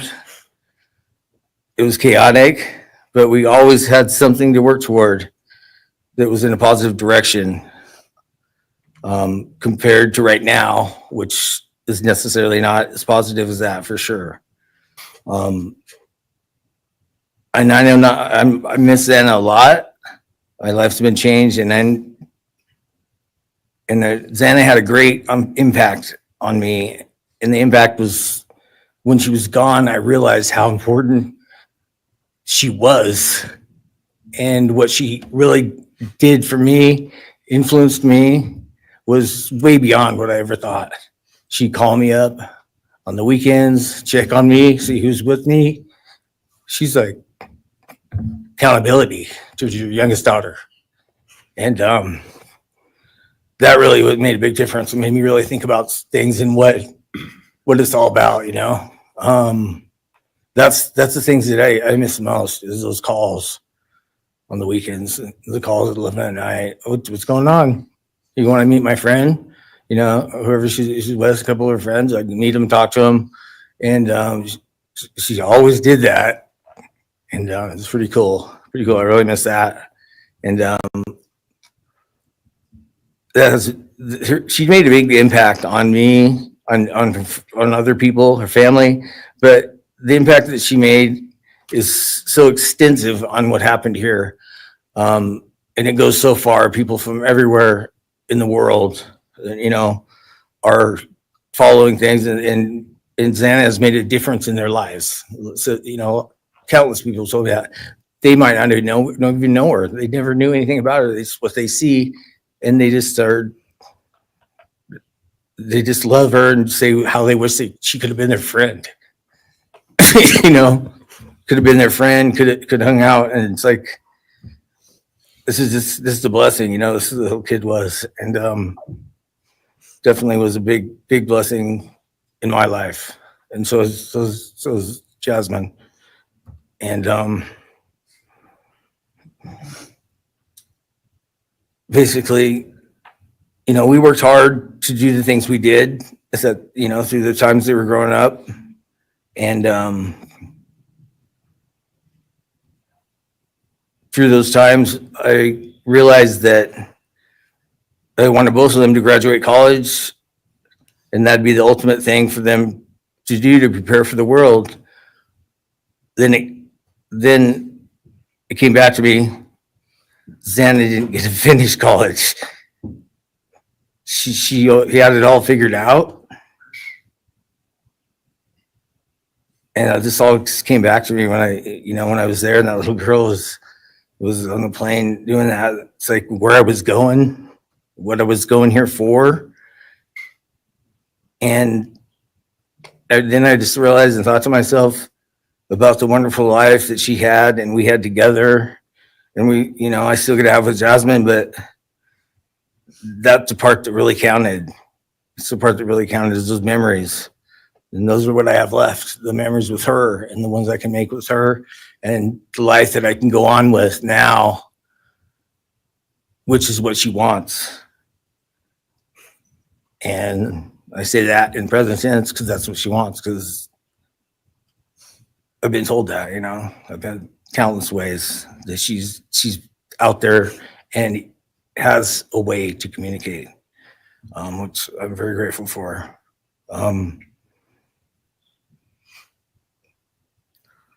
That goes to say that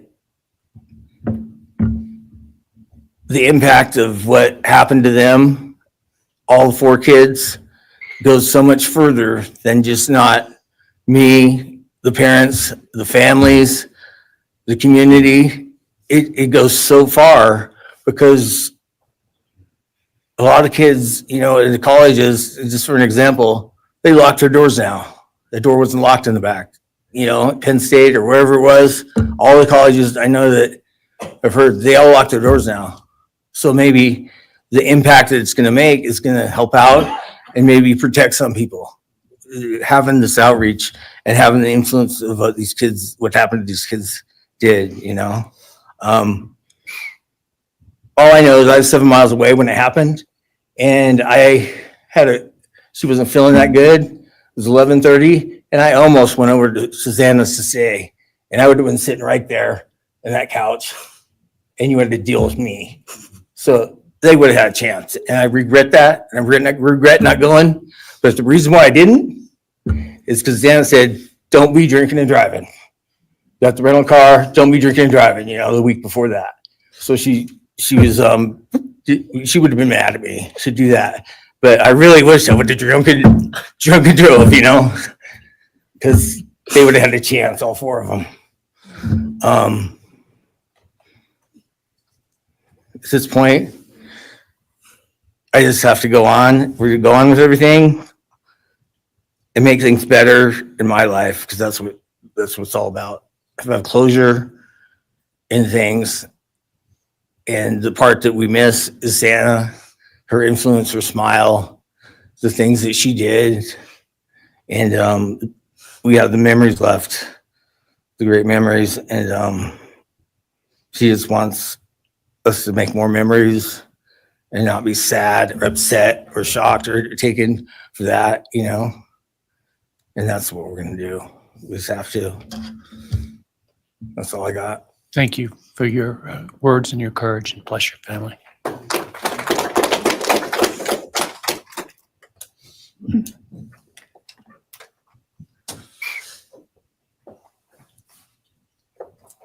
Next, Kim Kernodle would like to address the court.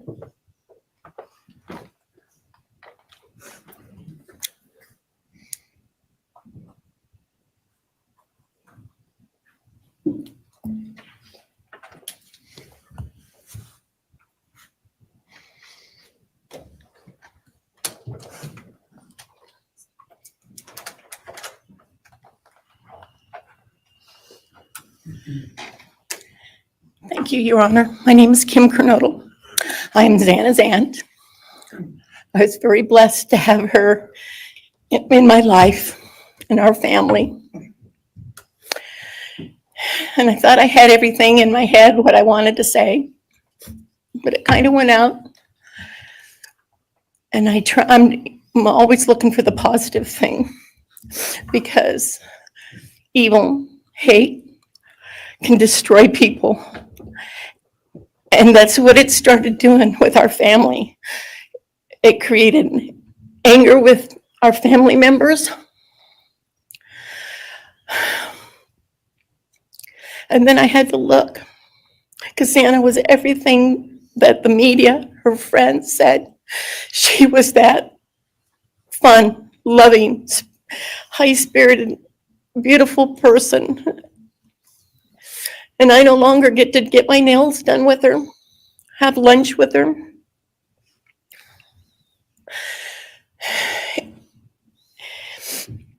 Sorry. But how I look at it now is this tragedy, this horrible tragedy on all of the 4 children, has brought us closer. You united us with your actions. We're united now, and we're stronger than ever. We have family and friends now that we never knew we had. And, you know, this is probably going to bother everybody, but Bryan, I'm here today to tell you I have forgiven you, because I no longer could live with that hate in my heart. And for me to become a better person, I have forgiven you. And anytime you want to talk and tell me what happened, get my number. I'm here, no judgment, because I do have answers or questions that I want you to answer. And I'm here. I'll be that one that'll listen to you. Okay? Thank you, Your Honor. Thank you very much. My name is Stratton Knodel, and I'm Xana's uncle, Jeff's brother. Sitting here today listening to all the stories and feelings and feeling the pain from everybody is a pretty powerful thing. It's each time a statement was read, it sort of would tug into my center core as I felt everybody's anguish. And Xana meant a lot to us, and we loved her very much. But I started thinking about, instead of rehashing everything that everybody else was talked about, I wanted to direct it another direction toward Bryan and what he's done to his family, his parents, his siblings, his friends, his universe. He has contaminated, tainted their family name, and pretty much made a horrible, miserable thing to be ever related to him. And I know that that's what he has to live with, and that has to be his pain. And that's all I have to say. Thank you.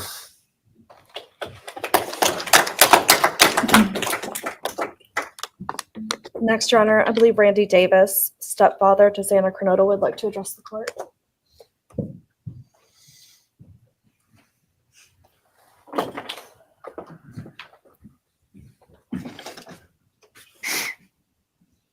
Hi, my name's Randy, stepdad of Xana. I just feel the same way we all do. All of us are united because of something that happened. And I'm grateful to know and have met some new family because of this awful event. But this is probably the last time we're all going to be in the same room together. Let's be real. So I can say, I love you all, and I feel your pain. And just God bless us all, you know, just get through it. I had stuff wrote up. It was probably best I didn't read it out. Probably get kicked out of here. So you know, I'll share one thing to you guys, not to you, with Xana.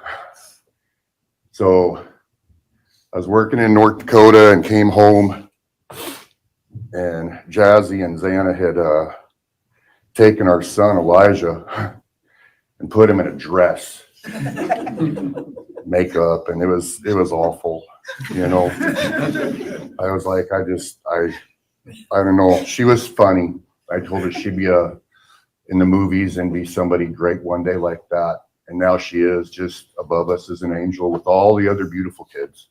So let's hold that to our hearts, because this evil thing is not going to take nothing from us. You, man, I don't know what my limits are here, but I'm really struggling, dude. I am struggling. So I want to just be out in the woods with you, just so I can teach you about loss and pain. I love God. I wouldn't take your life. That's up to him. But I guarantee you, you are weak. God, I would just give a moment, man, 5 minutes out in the woods. Oh, man. Ooh. You're going to go to hell.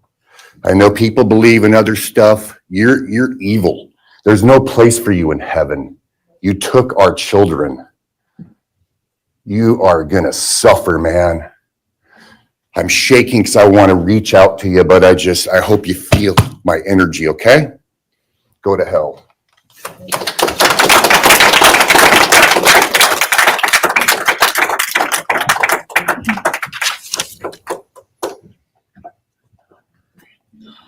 Next is Kara Northington, Xana's mother.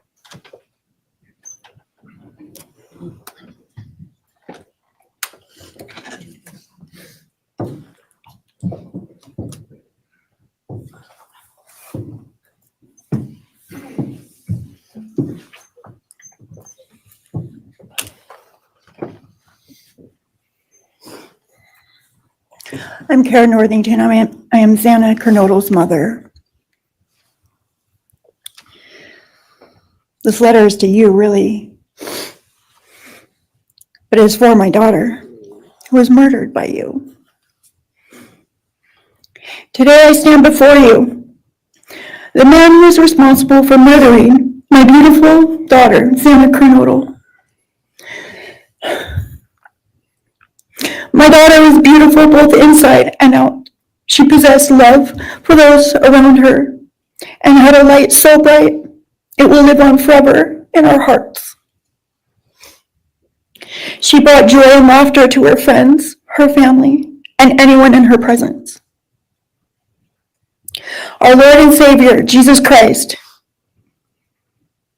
now has her in his loving arms in heaven, where she can never be harmed ever again, for eternity. Because of her, I came to know my Lord and Savior, Jesus Christ.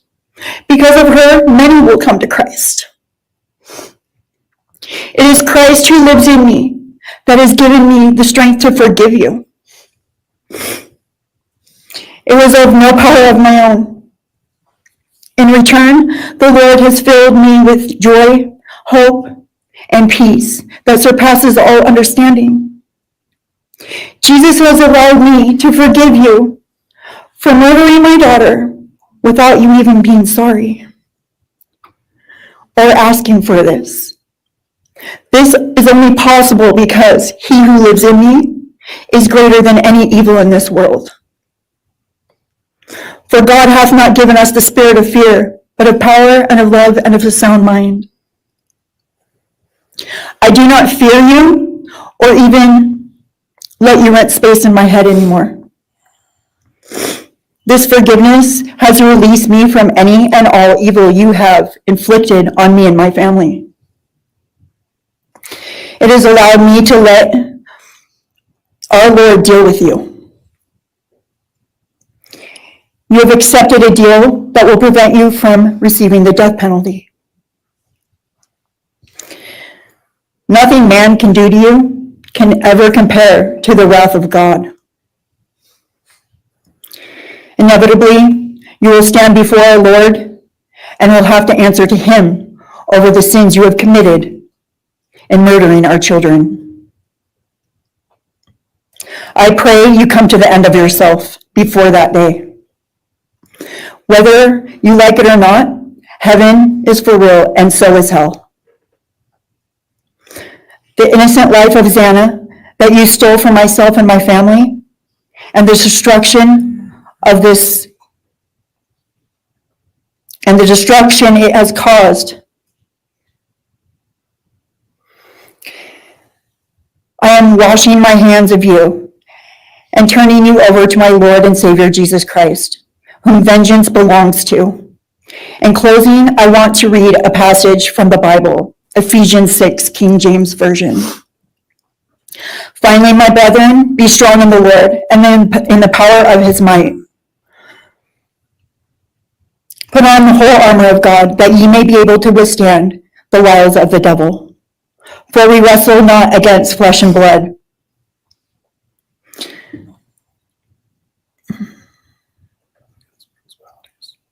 For we wrestle not against flesh and blood, but against principalities, against powers, against the rulers of the darkness of this world, against spiritual wickedness in high places.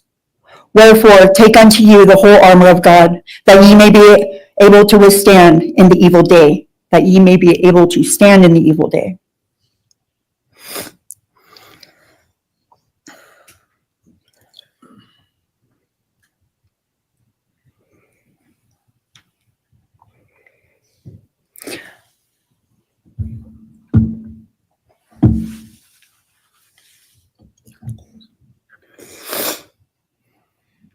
I'm not going to share memories of Xana or any more of the goodness of her with you, because I do not want that to be in your head. I don't want it to be in your head. You don't deserve that. You don't deserve our good memories that we have. I do pray for you. I pray that you come to the end of yourself. I pray that before this life is over, that you ask our Lord and Savior in your heart and to forgive you. I do pray for that. But after today, I wash my hands of you, and you are no longer a thing. Thank you. Thank you.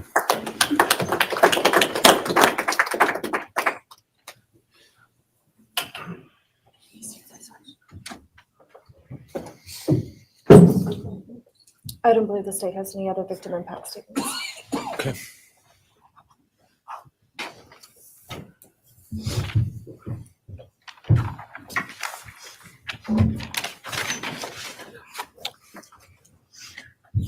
All right, state can argue.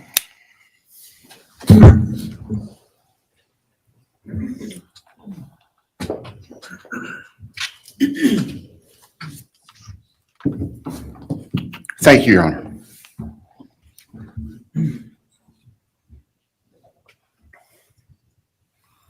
Just as a housekeeping matter to start, there will be the issue of restitution. That is, the documentation is being gathered, and we ask the court would defer that for 30 days so we can present it in an orderly fashion and make sure it's comprehensive for everyone. Any objection to leaving restitution open in 60 days? All right.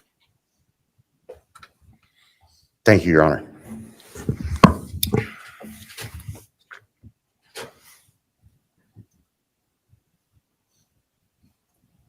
I think it's necessary and appropriate to share for everyone here, including the court, the background that brings us in front of Your Honor today for these proceedings. As the record reflects, and as everybody in this courtroom knows, the defendant has pleaded guilty to all 5 counts charged in the indictment. Under oath before Your Honor, he has admitted that the charges against him are true. He has reassured the court that he has not been coerced or threatened to make those admissions. And Your Honor did an extraordinary job in taking the pleas back on July 2nd. We appreciate the court's discipline and insight. The defendant has also waived appeal on the multitude of rulings from this court and Your Honor's predecessor in Latah County, on dozens, literally dozens of motions seeking to dismiss the case, seeking to control or limit evidence, seeking to offer evidence that would not be appropriate. And we appreciate the court's consistent rulings based on the law, based on the facts. As Your Honor will recall, on June 18th, it's just really not that long ago, we appeared before this court for arguments on what became the defendant's final motions to this court. Motion where they wanted to offer evidence suggesting that other people were responsible for the defendant's actions, and the motion seeking essentially an indefinite continuance of the trial. It was readily apparent to all of us in the courtroom from Your Honor's comments that those motions were not going to be granted.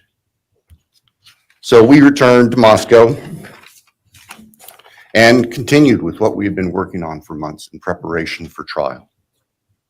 We had no qualms about going to trial if trial was what was necessary and appropriate. The following week after we were in court, we were approached by the defense with an inquiry about a possible plea. And I can tell the court this is the first suggestion ever that there was any consideration, because indeed the defense had maintained from the beginning that Mr. Kohberger, the defendant, was factually innocent. It's clear that the reality of the evidence and the case that had been investigated and prepared and that we were ready to present in court became a reality. Our reaction, among other things, was to reach out to all the families. And in fact, later that week, on Thursday and Friday of that last week of June, we met with representatives by teams, virtual meetings, with representatives of all the families. And we talked about the status of the case and the upcoming trial and things that related to the trial. And we also let them know that there had been an inquiry about whether there might be an offer for a plea. And we asked the family members for their thoughts and feelings. And they were candid. And they have been candid since, and we respect that. And we understand, recognize, and acknowledge that there was a difference of opinion among representatives of the different families. We understand that. One of the challenges of this case, one of the unique things about this case is we have multiple victims, each unique unto themselves, their families and friends unique unto themselves, and all of them entitled to their opinions, all of them entitled to their thoughts. Over the following weekend, our prosecution team, very skilled attorneys who were personally as well as professionally deeply invested in this case, met. And we talked, and the decision was reached. Well, to start with, were there to be any sort of plea offer or discussion, there's only one possibility.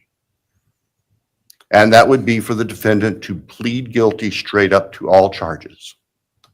There would be no bargaining about counts. There would be no bargaining about reduced sentences. And so we made the proposal to the defense that if the defendant was willing to plead guilty up front to all 5 counts as charged and waive appeal of the court's myriad decisions during the past 2.5+ years on all these motions that would have consumed years, if not decades, of time in the future.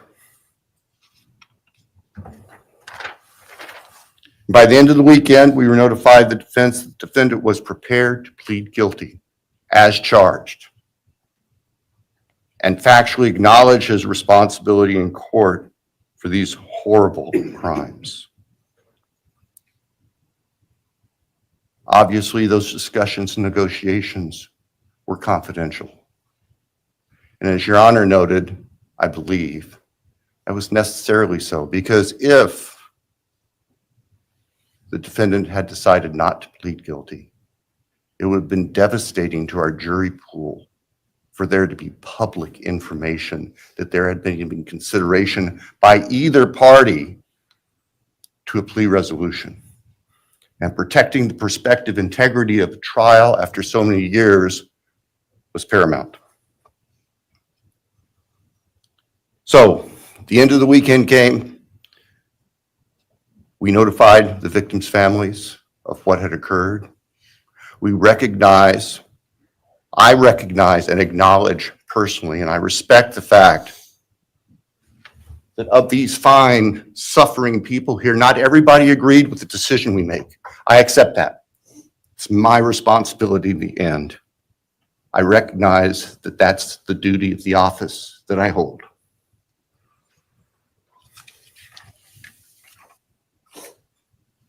So now, it is time for the judicial system to impose final judgment and close the door on this chapter of these tragedies. As the court is aware, by the agreement of the parties, it is the state's prayer. Perhaps have the Elmo police turned on.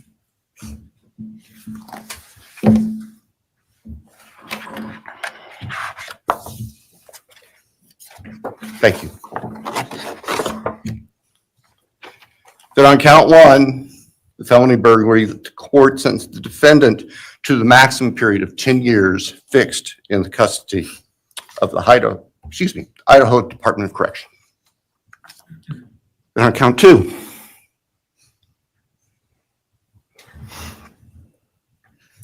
that the court sentenced the defendant to fixed life for the murder of Maddie Mogan. On count three, that the court sentenced the defendant to fixed life for the murder of Kiely Gonzalez. On count four, that the court sentenced the defendant to fixed life for the murder of Xana Kernodle. On count five, that the court sentenced the defendant to fixed life for the murder of Ethan Chapin. And the state further prays that these sentences be ordered to run consecutively, back to back, not at the same time, to recognize and respect the unique individuality of each of these beautiful young people whose lives were taken brutally and for no reason.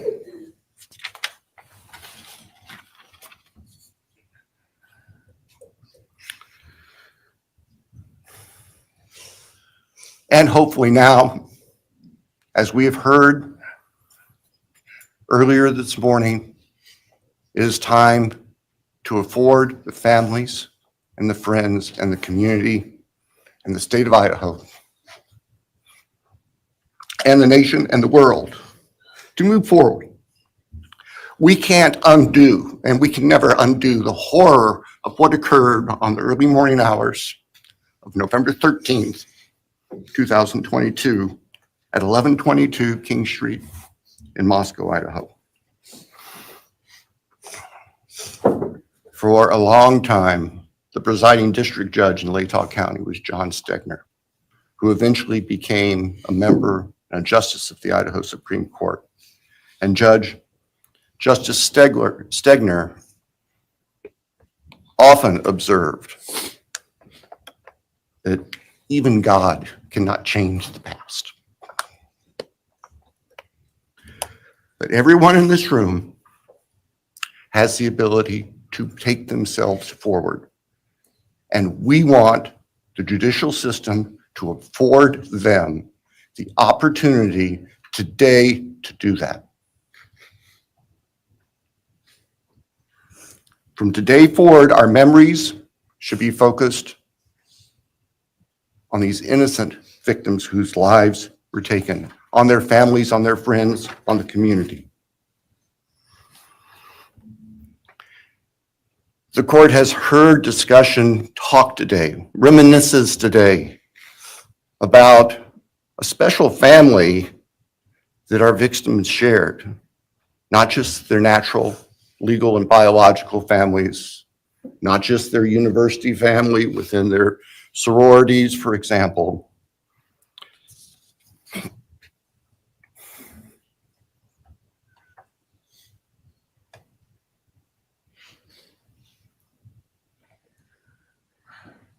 But this family. This is the picture taken on November 12th, 2022, of the special family of 1122 King Road. And you can see all 6 of these dynamic, vibrant, loving, special, innocent faces taken together just across the street from their residence, and barely 12 hours before 4 of them would be brutally murdered in their sleep. They've been described consistently as being bright, caring, vivacious, with futures we can only imagine now. But they were, and they remain, a special family that I think we should all recognize and appreciate. So it's time to move forward. There have been a number of statements directed specifically at the defendant today. I have one last thought. After Your Honor imposes judgment and sentences the defendant to spend the rest of his life in prison, in other words, sentence the defendant to die in prison, he's going to stand up in the belly chains and leg irons that he's wearing today, and he's going to be escorted into the custody of the Idaho Department of Correction. And the door will close behind him forever. That is the closure that we seek, that all of these people, these loving friends and family deserve, so that we can move forward. Thank you, Your Honor. Thank you.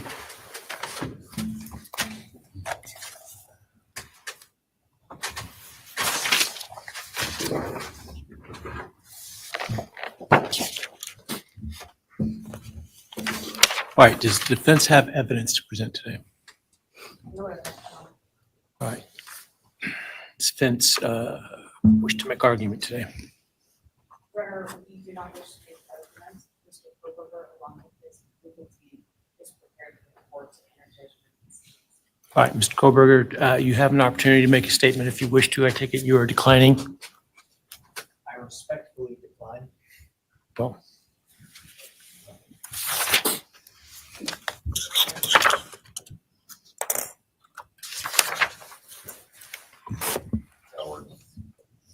please. All right, let me start this morning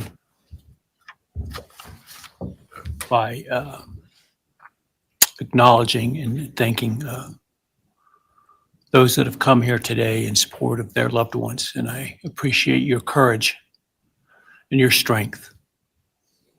And I hope that you are able to move on as best as possible. thank counsel for the professionalism that they've exhibited throughout this case. It's been my great honor to preside in this case and to help bring, to the extent possible, some resolution and hopefully justice to this case.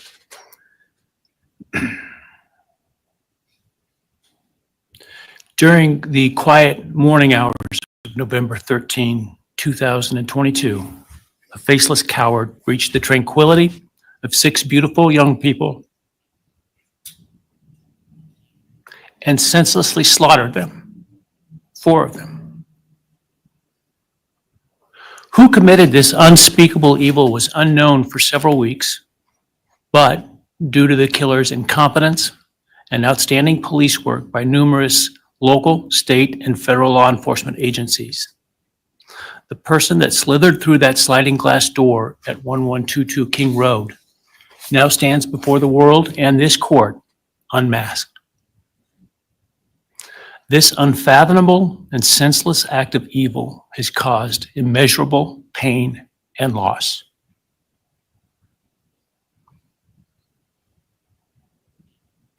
No parent should ever have to bury their child. This is the greatest tragedy that can be inflicted upon a person.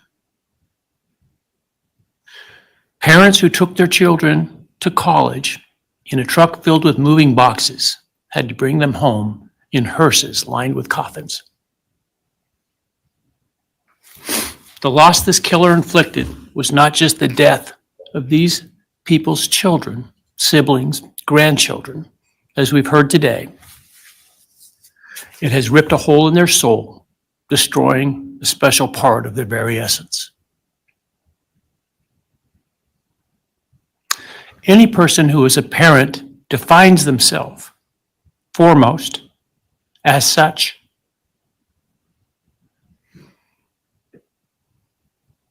It is their existence and purpose of being. And it has been stolen from these parents.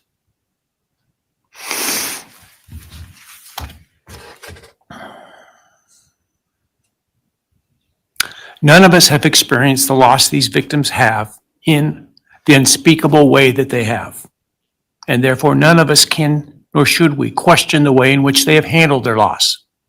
Whether that be in private mourning, removed as far as possible from this media circus, or in front of a camera demanding retribution with the loudest megaphone.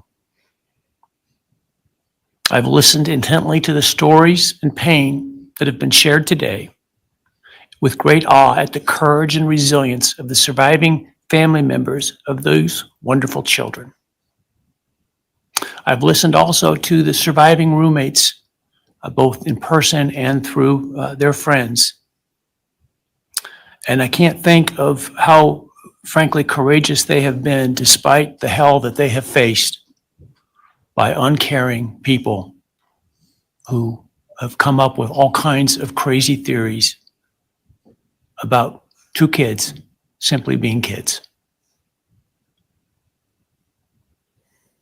The parents, siblings, and other family members who have spoken today are designated as victims in our legal system. But going forward, I hope that they can shed that label, as it gives too much power to the evil that condemned them to that role. They are and should be known as survivors, fighters, and foremost as witnesses to the tremendous lives of value and unbounded promise of these 4 young people. But those speaking today and those who did not speak, but who carry the same burden, this same loss, now carry forward the memories of these now perpetually young people, these forever children. These survivors carry the responsibility of ensuring that the voices of these children, Maddie, Kiely, Xana, and Ethan, are never forgotten, and the positive impacts that they have had on so many lives are never minimized, and that the love they shared, the light that they shined onto others is forever celebrated. As we sit here today, this case is ending, and we are now certain who committed these unspeakable acts of evil, but we don't know, and what we may never know is why. I share the desire expressed by others to understand the why, but upon reflection, it seems to me, and this is just my own opinion, that by continuing to focus on why, we continue to give Mr. Kohberger relevance. We give him agency and we give him power. The need to know what is inherently not understandable makes us dependent upon the defendant to provide us with a reason, and that gives him the spotlight, the attention, and the power he appears to crave. Yet even if I could force him to speak, which legally I cannot, how could anyone ever be assured that what he speaks is the truth? Do we really believe, after all of this, he's capable of speaking the truth or of giving up something of himself to help the very people whose lives he destroyed? Rather, I suspect the so-called reason would be dished out in enticing, self-serving, and aggrandizing, untruthful bits, leaving people wanting more information, more insight, and thus enhancing even further the power he seeks to hold. Even if we could get truthful insight into his why, I suspect it would not in any way quench one's thirst for actually understanding why in the first instance. Because there is no reason for these crimes that could approach anything resembling rationality.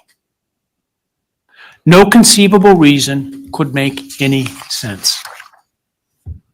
And in the end, the more we struggle to seek explanation for the unexplainable, the more we try to extract a reason, the more power and control we give to him. In my view, the time has now come to end Mr. Kohberger's 15 minutes of fame. It's time that he be consigned to the ignominy and isolation of perpetual incarceration. I know there has been concern about him collaborating on books or movies or other media projects, and I truly hope that someone does not stoop to affording him this spotlight that he desires in the name of clicks, royalties, or profits. While criminal behavioralists should study him away from the spotlight in an attempt to prevent other would-be killers from acting on their worst impulses, there should be no need for that to spill over into the public eye. The great Idaho jurist Edward Lodge was known for trying to find something positive about every person he ever sentenced. And with over a half a century as a trial judge, that was a lot of people. This was often challenging, and I recall in one case he said that the best he could come up with was the defendant had good penmanship. Truth be told, I'm unable to come up with anything redeeming about Mr. Kohberger because his grotesque acts of evil have buried and hidden anything that might have been good or intrinsically human about him. His actions have made him the worst of the worst. Even in pleading guilty, he is giving nothing hinting of remorse or redemption, nothing suggesting even a recognition or understanding, let alone regret for the pain that he has caused. And therefore, I will not attempt to speak about him further, other than to simply sentence him so that he is forever removed from civilized society.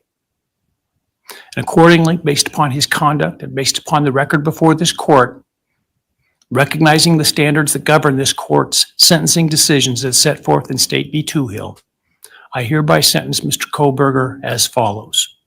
On count 1, burglary, 10 years fixed, 0 years indeterminate. I also impose a fine of $50,000. Count 2, first-degree murder of Madison Mogan. I sentence the defendant to a fixed term of life imprisonment without the possibility of parole, a fine of $50,000, and a civil penalty of $5,000 payable to the family of the victim. On count 3, for first-degree murder of Kiely Gonzalez, I sentence the defendant to a fixed term of life imprisonment without the possibility of parole, a fine of $50,000, and a civil penalty of $5,000 payable to the victim of the family, or to the family of the victim, pardon me. On count 4, for the first-degree murder of Xana Kernodle, I sentence the defendant to a fixed term of life imprisonment without the possibility of parole, a fine of $50,000, and a civil penalty of $5,000 payable to the family of the victim. On count 5 for the first-degree murder of Ethan Chapin, I sentenced the defendant to a fixed term of life imprisonment without the possibility of parole, a fine of $50,000, and a civil penalty of $5,000 payable to the family of the victim. The sentences on counts 1, 2, 3, 4, and 5 shall run consecutively to one another. Restitution will be left open for 60 days. Defendant will be required to submit a DNA sample and a right thumbprint impression to the Department of Corrections and comply with the DNA Database Act. I remand the defendant to the custody of the Idaho State Board of Corrections for to be imprisoned in an appropriate facility and execution of the sentence where he will remain until he dies. Though you have waived your right to appeal, you do have a right to file a notice of appeal, and any such appeal must be filed within 42 days of the date of the written judgment, which will be entered shortly hereafter. Though the appeal, you should be aware, may be deemed a violation of the plea agreement, and so I certainly suggest you discuss that with counsel if that is your desire. I ask the media and public present to allow the families to be escorted out first before they leave. Again, thank you to everyone for your stories today. I am strengthened by them, and I am encouraged by your humanity and strength. And God bless you. We're adjourned.